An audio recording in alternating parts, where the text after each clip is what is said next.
बिस्मिल्लाहिर्रहमानिर्रहीम। अस्सलाम वालेकुम दोस्तों, नई वीडियो में खुश आमदेद। दोस्तों, क्या अल्लाह ताला की जात ने मुस्लिम ममालिक पर करम कर दिया है और उनके अंदर इत्तफाक होना शुरू हो चुका है। अरब लीग ने मकबूजा मगरबी किनारे के इसराइल से इल्हाक का मंसूबा मुस्तरद कर दिया है। वीडियो की तफसील में जाने से पहले आप देख रहे हैं हकीकत की दुनिया डॉक्टर अली के साथ। हमारा चैनल सब्सक्राइब करके घंटी के निशान को दबाना मत भूलिएगा। इस वीडियो को ज्यादा से ज्यादा फेसबुक, व्हाट्सएप और सोशल मीडिया पर शेयर जरूर करें। शेयर और लाइक करने के साथ साथ कमेंट बॉक्स में इस दुआ पर आमीन कह दीजिए कि अल्लाह ताला तमाम मुस्लिम ममालिक को इत्तफाक और इत्तेहाद नसीब फरमाए। आमीन सुम आमीन। दोस्तों, अरब लीग ने मकबूजा मगरबी किनारे के ज्यादातर हिस्सों से मुतल्लिक इसराइल की मुतनाज़ तजवीज की मजम्मत करते हुए कहा है कि ये तमाम इकदाम फलस्तीनियों के खिलाफ नया जंगी जुर्म साबित होगा।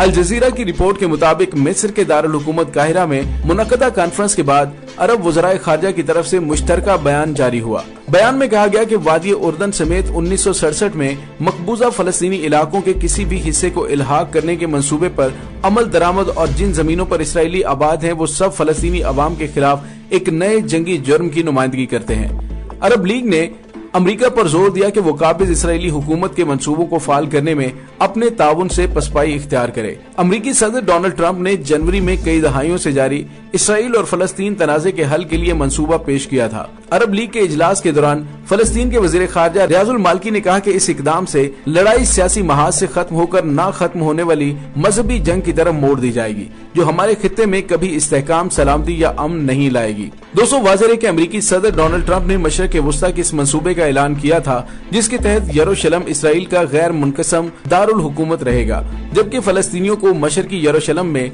दारुल हुकूमत मिलेगा और मगरबी किनारे को आधे हिस्से में नहीं बांटा जाएगा। फलस्तीनियों ने ऐसी किसी भी तजवीज को मुस्तरद कर दिया था जो पूरे मशरकी यरूशलेम को फलस्तीन का दारुल हुकूमत नहीं दिखाए, क्योंकि उस इलाके में मुसलमानों, यहूदियों और ईसाइयों के मुकद्दस मुकामात मौजूद हैं। ताहम अमरीकी सदर ने व्हाइट हाउस में कहा था कि यरूशलेम इसराइल का गैर मुनक़सम दारुल हुकूमत रहेगा। अमेरिका की जानिब से पेश करदा मंसूबे में मगरबी पट्टी में इसराइली आबादकारी को तस्लीम कर लिया गया था और साथ ही मगरबी किनारे में नई बस्तियां आबाद करने पर 4 साल की पाबंदी लगा दी गई थी। दोस्तों, फलस्तीनी अथॉरिटी ने मशरक़ वुस्ता के लिए अमेरिका का मुतनाज़ अमन मंसूबा मुस्तरद करते हुए वाशिंगटन और इसराइल से सिक्योरिटी के उमूर समेत तमाम नौइयत के ताल्लुकात खत्म कर दिए थे। अमेरिकी सदर डोनाल्ड ट्रंप के दामाद और मुशीर जैड डिक्शनर ने कहा कि अगर फलस्तीन मशरक़ वुस्ता के नए इस मंसूबे की शराइत को नहीं मानेगा तो इसराइल उसे रियासत के तौर पर तस्लीम करने का खतरा मूल न ले। दोस्तों, वाज़ेह रहे कि डोनाल्ड ट्रंप के दामाद और मुशीर को उनके सख्त बयान पर तनकीद का सामना रहता है। इससे कबल उन्होंने फलस्तीन के हवाले से कहा था कि फलस्तीन का रिकॉर्ड रहा है कि वो मौके खो देता है और अगर डोनाल्ड ट्रंप के पेश करदा मंसूबे से उन्होंने दोबारा लापरवाही बरती तो उन्हें बैनुल-अक़वामी बरादरी का सामना करने में बहुत मुश्किल होगी। उस मंसूबे में अमेरिका ने इसराइल को स्ट्रेटेजिक अहमियत की हामिल वादी उर्दन को जम करने की भी मंजूरी दी, जो मगरबी किनारे का 30% इलाका है, जबकि दीगर यहूदी बस्तियों को इल्हाक की इजाजत भी शामिल है। मंसूबे के जवाब में फलस्तीनी सदर महमूद अब्बास ने इसराइली वजीर आजम बेंजामिन नेतन्याहू को ओस्लो मुआहदे के तहत सलामती ताउन से दस्तबरदार होने का पैगाम भेजा था।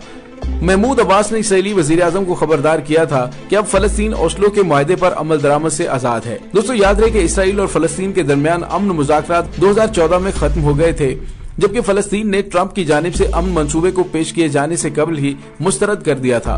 ट्रंप के मंसूबे के हवाले से फलस्तीनी क़यादत का मौक़िफ़ था कि चूंकि अमरीकी सदर की पॉलिसियां इसराइल नवाज हैं, इसलिए उनका मुआहदा काबिल कबूल नहीं होगा और उसके साथ ट्रंप इंतजामिया से सियासी मुलाकातों का भी बायकाट कर दिया गया था। फलस्तीन और आलमी बरादरी इसराइली आबादियों को जनेवा कन्वेंशन 1949 के तहत गैर कानूनी करार देता है, जो जंग के दौरान कब्जे में ली गई जमीन से मुतल्लिक है, जबकि इसराइल बैतुल मक़दस को अपना मरकज करार देता है। दोस्तों, यहाँ पे आपको ये भी बताते चलें कि पाकिस्तान ने भी फलस्तीनी अवाम से इजहार यकजहती करते हुए अमेरिका की जानिब से अपना सफारत खाना बैतुल मक़दस मुंतकिल करने के मुजव्वज़ा फैसले पर तशवीश का इजहार किया था।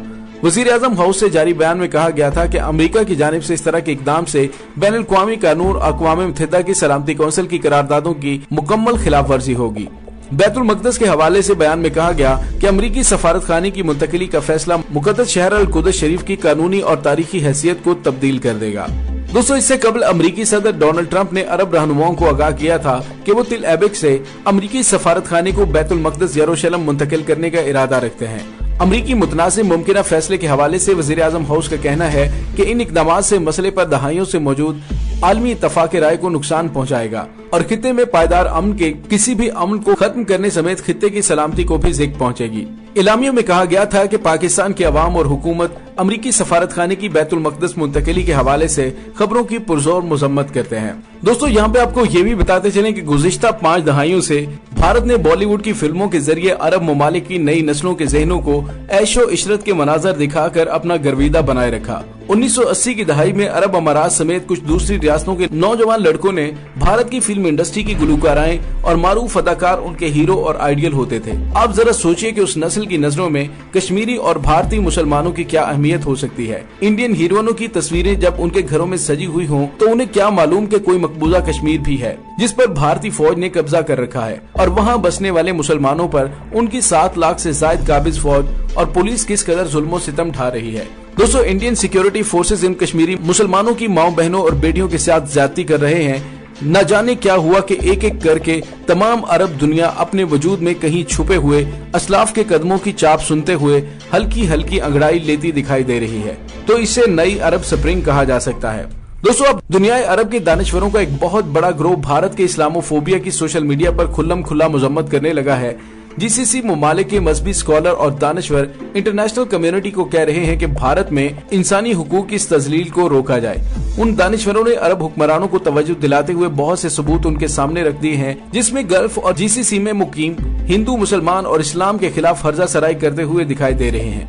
उन दानिश्वरों ने खबरदार करते हुए अपील की है कि सऊदी अरब, कुवैत, अरब अमारात, मस्कत में बैठकर इंतहा पसंद हिंदू इस्लाम और मुसलमानों के बारे में इस किस्म की मकरूह गंदगी बिला खौफ उछाल रहे हैं तो अंदाजा किया जा सकता है कि अपने देश भारत में ये लोग इस्लाम और मुसलमानों के खिलाफ क्या कुछ नहीं करते और कहते होंगे। तज़हीक की हद इससे ज्यादा और क्या होगी कि सोशल मीडिया पर इंतहा पसंद हिंदू प्रोपेगेंडे का सैलाब बर्पा किए हुए कोरोना जिहाद की पोस्टें लगाते हुए कह रहे हैं कि कोरोना मुसलमानों की इजाद है। नीज कोरोना वायरस वो जिहाद के नाम से दुनिया भर में फैला रहे हैं। मुत्तहिदा अरब अमारात के Guinness book of record holder Suhail रुजोनी जो दुनिया की मुख्तलिफ शख्सियात और तमाम मजहबी हलकों से बेहतरीन ताल्लुकात रखते हैं, उन जैसा एक लिबरल अरब भी आखिरकार नरेंद्र मोदी की फाशिस्ट राष्ट्रीय सिविक सिंह, विश्व हिंदू परिषद और जिन सिंह की इस्लामी दुश्मनी के बारे में बार बार की जाने वाली खुराफात के खिलाफ बोलने पर मजबूर हो गया है। और उनकी 17 अप्रैल को की जाने वाली ट्वीट अहमियत की हामिल है जिसमें उन्होंने कहा कि हमने गुज़िश्ता कई दहाइयों से दुनिया के हर मजहब से ताल्लुक रखने वालों को खुले दिल से मुत्तहिदा अरब अमारात में खुशामदीद कहा है और हमने कभी भी किसी ऐसे शख्स या गिरोह को सपोर्ट नहीं किया जो किसी दूसरे मजहब के मुतालिक बदजुबानी करे। कुछ 7 साल हुए हैं कि दुबई में मुकीम किसी दूसरे मजहब के मुतालिक बदकलामी करे। सऊदी अरब के मशहूर स्कॉलर आबिदी ज़ोरानी ने तजवीज दी है कि ऐसे तमाम मिलिटेंट हिंदूज की फहरिस्त मुरतब की जानी चाहिए जो गल्फ और जीसीसी रियासतों में मुलाजमतें और कारोबार करते हुए हमारे दीन और शुआरे दीन की तस्हीक कर रहे हैं।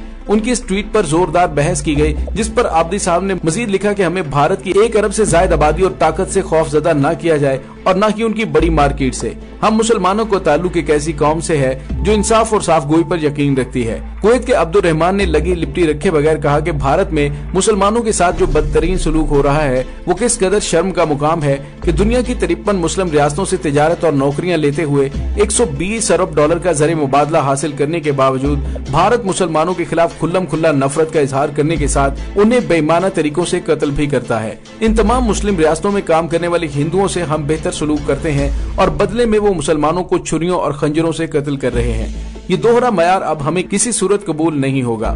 काश भारत में अरबों डॉलर्स की सूरत में इन्वेस्ट किए गए अपने आधे सरमाए को ही वापस ले आएं तो भारत की मोदी सरकार के होश ठिकाने आ जाएंगे। खैर ये जो नई अरब स्प्रिंग का आगाज हुआ है ये उस वबा के मौसम में एक ताज़ा हवा का झोंका है और आने वाले दिनों में मुस्लिम उम्मा एक प्लेटफॉर्म पर इकट्ठी होती नजर आ रही है। अल्लाह करे कि तमाम मुस्लिम उम्मा एक प्लेटफॉर्म पर इकट्ठी होकर एक दूसरे के दुख दर्द को समझ सके। जिस तरह से अरब वज़राए खारजा ने फलस्तीन के मामले पर जुर्रत का मुजाहरा करते हुए अमरीका और इसराइल के मंसूबे को मुस्तरद किया है और जिस तरह से अरब ममालिक मुसलमानों के खिलाफ दिए जाने वाले बयानात और प्रोपेगेंडे का मुंह तोड़ जवाब देने के लिए मोदी सरकार को टफ टाइम दे रहे हैं, ये ऐसे मुस्बत इशारे हैं जिसका इंतजार बहुत अरसे से उम्मत मुसलमान कर रही थी। दोस्तों इस दुआ के साथ डॉक्टर अली को इजाजत दीजिए कि अल्लाह ताला उम्मत मुसलमान को इत्तफाक व इत्तेहाद नसीब फरमाए और मजलूम कश्मीरियों और फलस्तीनियों की जद्दोजहद रंग लाए और उन्हें आजादी नसीब हो।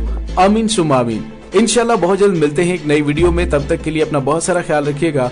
पाक फौज जिंदाबाद, पाकिस्तान जिंदाबाद, पाकिस्तान के गुमनाम हीरोज को सलाम। अल्लाह वारिस।